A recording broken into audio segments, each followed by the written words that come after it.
अध्याय 9 संतुलित भोजन। पाठ परिचय। इस पाठ के द्वारा यह बताया गया है कि संतुलित भोजन का हमारे जीवन में क्या महत्व है।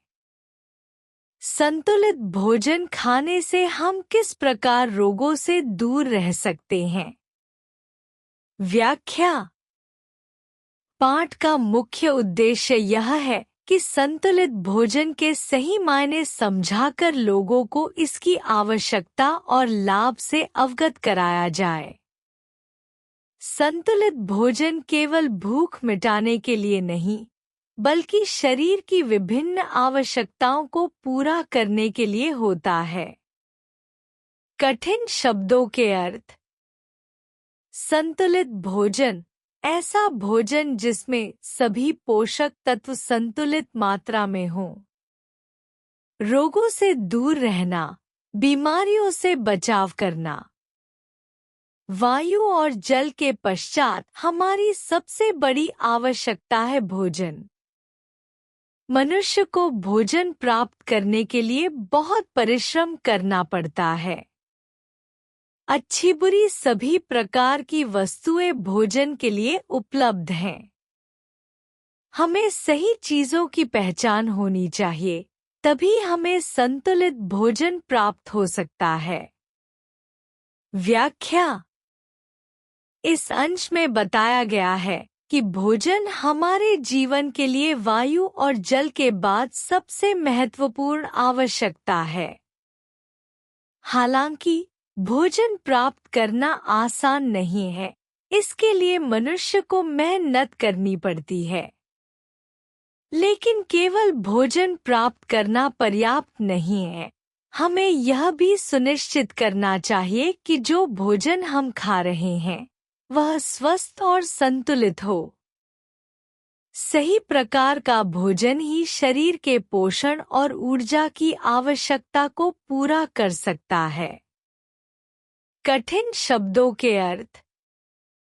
परिश्रम, कठिन मेहनत। सही चीजों की पहचान, पोषण युक्त और स्वास्थ्यकर भोजन का चयन करना। आओ पहले यह देखें कि भोजन करने के उद्देश्य क्या हैं। दैनिक कार्यों से हमारे शरीर के अंगों एवं मांसपेशियों में छीजन होती रहती है। संतुलित भोजन इस दैनिक छीजन को पूरा करता है। यह उसका पहला उद्देश्य है। व्याख्या। इस अंश में भोजन का पहला उद्देश्य बताया गया है। हमारे शरीर के अंग और मांसपेशियां दैनिक कार्यों के दौरान थकावट और टूट-फूट का सामना करती हैं, जिसे छीजन कहते हैं। संतुलित भोजन इस टूट-फूट की भरपाई करता है और हमारे शरीर को फिर से मजबूत और सक्रिय बनाता है। कठिन शब्दों के अर्थ। छीजन, शरीर के अंगों और मांसपेशियों का टूट-फूट या ऊर्जा का क्षय। दूसरा उद्देश्य शरीर द्वारा किए जाने वाले कार्यों के लिए शक्ति प्रदान करना है। तुमने अनुभव किया होगा कि समय पर भोजन न मिलने से शरीर में निर्बलता का आभास होने लगता है। जो लोग शारीरिक श्रम अधिक करते हैं, उन्हें अधिक भोजन की आवश्यकता होती है। व्याख्या। इस अंश में भोजन का दूसरा उद्देश्य बताया गया है। भोजन हमारे शरीर को दैनिक कार्यों के लिए ऊर्जा और शक्ति प्रदान करता है। यदि समय पर भोजन न मिले तो शरीर कमजोर और थका हुआ महसूस करने लगता है। विशेष रूप से जो लोग शारीरिक श्रम करते हैं, जैसे किसान, मजदूर या खिलाड़ी, उन्हें अधिक मात्रा में भोजन की आवश्यकता होती है, क्योंकि उनकी ऊर्जा की खपत अधिक होती है। कठिन शब्दों के अर्थ। शक्ति प्रदान करना, ऊर्जा और ताकत देना। निर्बलता का आभास, कमजोरी महसूस होना। शारीरिक श्रम, मेहनत से किया गया कार्य, जैसे खेत में काम करना या वजन उठाना। भोजन करने का तीसरा उद्देश्य है शरीर की विभिन्न क्रियाओं को नियमित करना एवं शरीर को स्वस्थ रखना। संतुलित भोजन के अभाव में अनेक प्रकार के शारीरिक रोग उत्पन्न हो जाते हैं। संतुलित भोजन वह है जिसे करने पर ये तीनों उद्देश्य भली प्रकार पूरे होते हों। ये उद्देश्य भोजन में उपलब्ध अलग अलग तत्वों से पूरे होते हैं। आओ अब हम इन तत्वों के बारे में जानें। प्रोटीन, इसका मूल स्रोत वनस्पतियां हैं। हमें दूध, दही, दालें, अंडा, मांस आदि से प्रोटीन प्राप्त होता है। गेहूं में भी कुछ प्रोटीन होता है, पर चावल में नहीं। उत्तर भारत में प्रोटीन का मुख्य स्रोत दालें हैं। दूध, दही में प्रोटीन अधिक मात्रा में होता है और इनका नियमित सेवन करना चाहिए। कैल्शियम और फास्फोरस, इनसे हमारे दांत और हड्डियां मजबूत बनती हैं। जिन बच्चों को ये खनिज पर्याप्त मात्रा में नहीं मिल पाते, उनकी हड्डियां दुर्बल रह जाती हैं। कैल्शियम और फास्फोरस का मुख्य स्रोत दूध है, इसलिए बच्चों को पर्याप्त मात्रा में दूध पीना चाहिए। कार्बोहाइड्रेट, इससे हमें शक्ति प्राप्त होती है। कार्बोहाइड्रेट के दो मुख्य रूप हैं, स्टार्च और शक्कर। स्टार्च गेहूं, चावल, बाजरा, मक्का आदि अनाजों से तथा आलू, शकरकंद आदि सब्जियों से स्टार्च मिलता है। शक्कर, यह हमें चीनी, गुड़ आदि पदार्थों से मिलती है। हमारे सांस लेने से शरीर के अंदर ऑक्सीजन जाती है। शक्कर इस ऑक्सीजन के साथ मिलकर जलती है। तुमने देखा होगा कि दुर्बल रोगियों को ताकत पहुंचाने के लिए डॉक्टर प्रायः ग्लूकोज देते हैं। इससे भी शरीर में शक्कर पहुंचती है। शक्ति और ताप का एक अन्य मुख्य स्रोत वसा या चर्बी है। वसा हमें दूध, मक्खन, घी, वनस्पति तेल, अंडे, बादाम आदि से प्राप्त होती है। अधिक मात्रा में वसा खाने से यह शरीर में एकत्र हो जाती है। परिश्रम न करने वाले व्यक्ति वसा की अधिकता के कारण मोटे हो जाते हैं। लवण, इसकी शक्ल में हमें क्लोरीन, आयोडीन और लोहे की मुख्य रूप से आवश्यकता होती है। क्लोरीन हमें नमक से मिलती है। आयोडीन नामक तत्व और लोहा हरे पत्ते वाली सब्जियों से मिलता है।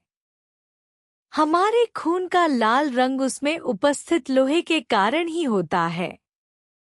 विटामिन, शरीर को निरोग रखने के लिए भोजन में विटामिनों का होना बहुत आवश्यक है। विटामिन कई प्रकार के होते हैं। विटामिन ए, यह दूध, मक्खन, फल, गाजर और हरी सब्जियों में पाया जाता है।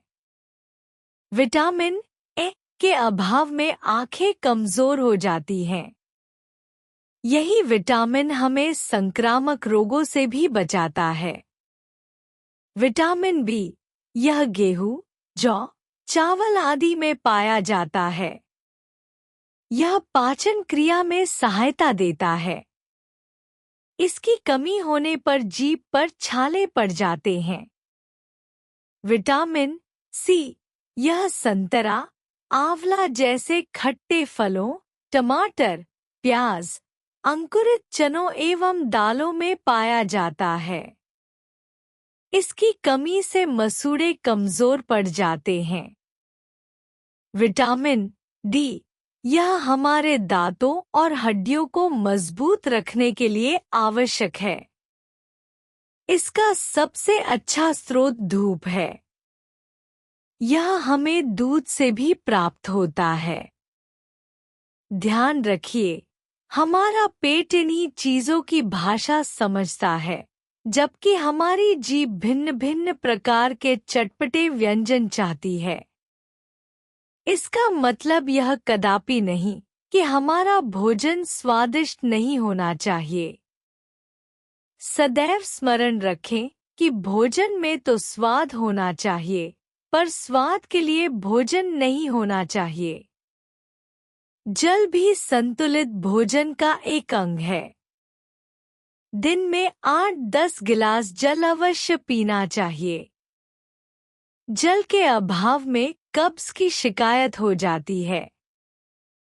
इसी के साथ सदैव यह ध्यान रखना चाहिए कि खाने की वस्तुएं साफ सुथरी हो तथा उन्हें ठीक प्रकार से पकाया गया हो। संदेश।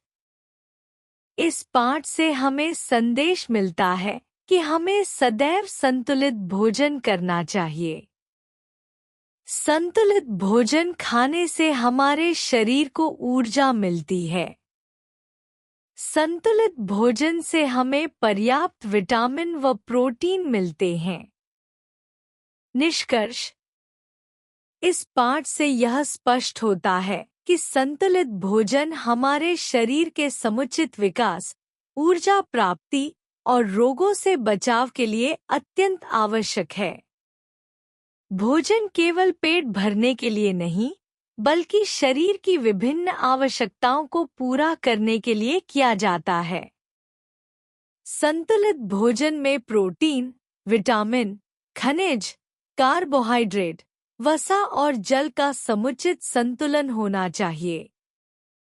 यदि हम संतुलित भोजन का पालन करें, तो हम स्वस्थ और सक्रिय जीवन जी सकते हैं। मुख्य संदेश। संतुलित भोजन से शरीर स्वस्थ रहता है और रोगों से बचाव होता है।